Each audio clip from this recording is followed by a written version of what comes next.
دوستو اس دنیا میں ہر قسم کے انسان رہتے ہیں اور ہر انسان کی اپنی ایک کہانی ہوتی ہے، لیکن کچھ انسان یا ان کی کہانیاں بے حد حیرت انگیز ہوتی ہیں جو ان کو پوری دنیا سے منفرد بنا دیتی ہیں۔ اس ویڈیو میں آپ کو ایک ایسے ہی حیرت انگیز انسان کی کہانی سناؤں گا، لیکن اس سے پہلے ہم کہانی کی طرف بڑھیں، نئے آنے والے دوستوں سے یہ ریکویسٹ ہے کہ آپ ہمارے چینل کو ضرور سبسکرائب کر لیں اور بیل آئیکن کو بھی ٹیپ کر دیں۔ تو دوستو یہ کہانی مہران کریمی ناصری کی ہے۔ یہ آدمی ایران میں پیدا ہوا تھا اور اس کی حیرت انگیز کہانی یہ ہے کہ اس نے دن رات 18 سال ایک ہی ایئرپورٹ پہ گزار دیے۔ مہران کریمی کے باپ کا تعلق ایران سے ہے اور اس کی والدہ کا تعلق اسکاٹ لینڈ یعنی برطانیہ سے ہے۔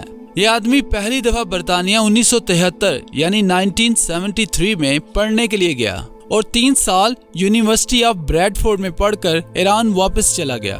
اس کا یہ دعویٰ ہے کہ 1977 میں جب شاہ آف ایران کے خلاف ایران میں مظاہرے ہو رہے تھے تو اس کو شاہ آف ایران کے خلاف مظاہرے کرنے کے جرم میں ایران سے نکال دیا گیا، لیکن کچھ لوگ اس دعوے کو جھوٹا کہتے ہیں اور کہا جاتا ہے کہ اس نے یہ دعویٰ یورپ میں اسائلم یعنی کہ پناہ لینے کے لیے کیا تھا اور اس کو ایران سے کبھی بھی نکالا نہیں گیا تھا، لیکن اس کا یہ دعویٰ اس کے لیے فائدہ مند ثابت ہوا اور اس کو United nation high commissioner refugees نے بیلجیم میں پناہ دے دی اور اس طرح یہ ایک ریفیوجی بن گیا۔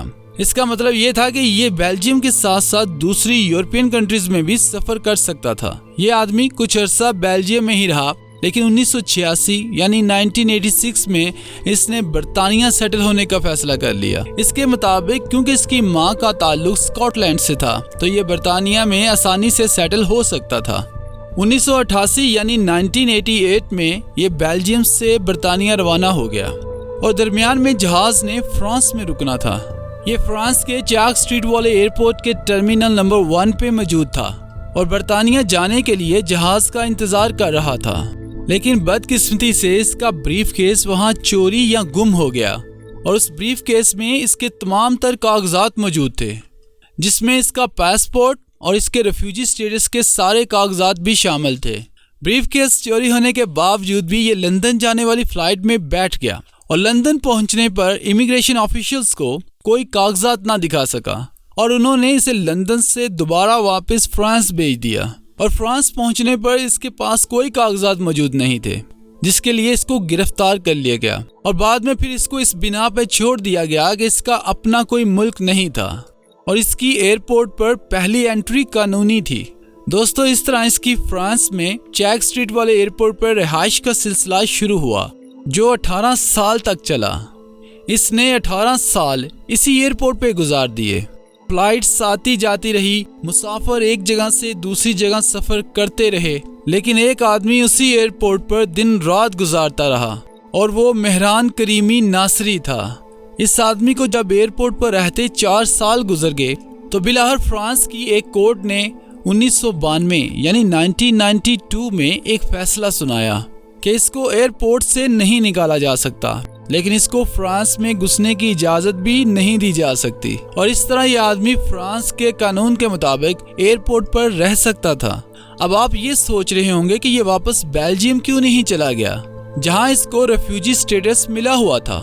دوستو بیلجیم کے قانون کے مطابق ایک شخص جس کو پناہ دی جاتی ہے وہ اگر اپنی مرضی سے بیلجیم چھوڑ کر چلا جائے تو وہ واپس نہیں آ سکتا، لیکن بیلجیم نے پھر بھی اس کو واپس آنے کی دعوت دی جو اس نے خود ٹھکرا دی۔ یہ برطانیہ ہی جانا چاہتا تھا۔ دوستو 1988 سے 2006 تک یہ دن رات اسی ایئرپورٹ پر رہتا رہا۔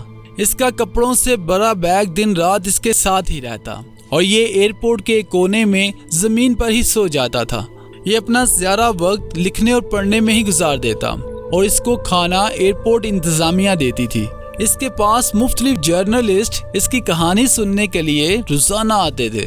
دوستو اس دوران ایک ایسا وقت بھی آیا جب فرانس کی گورنمنٹ نے اس کو انسانی ہمدردی کی بنیادوں پر فرانس میں رہنے کی اجازت دے دی، لیکن یہ نہ مانا اور برطانیہ جانے کی ضد ہی کرتا رہا۔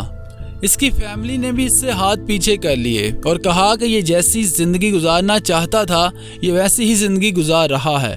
2004 میں اس پر ایک مشہور ہالی ووڈ مووی دی ٹرمینل بھی بنائی گئی اور اس کو اس فلم کے بدلے میں $2.5 لاکھ ادا کیے گئے۔ 18 سال ایک ہی ایئرپورٹ پر گزارنے کے بعد جولائی 2006 میں اس کی طبیعت بہت زیادہ خراب ہو گئی اور اس کو ہاسپٹل منتقل کر دیا گیا۔ 18 سال میں پہلی بار یہ ایئرپورٹ سے باہر نکلا تھا اور اس کے بعد فرانس میں ہی یہ پیرس شیلٹر نامی ایک تنظیم کے ساتھ ہی رہ رہا ہے اور اس کا برطانیہ میں امیگریشن کا خواب ابھی تک پورا نہیں ہوا۔ تو دوستو، یہ تھی ہماری آج کی حیرت انگیز کہانی۔ اگر آپ کو ویڈیو اچھی لگی تو لائک کریں اور دوستوں کے ساتھ شیئر کرنا نہ بھولیں۔ اپنا بہت سارا خیال رکھیے گا۔ اللہ حافظ۔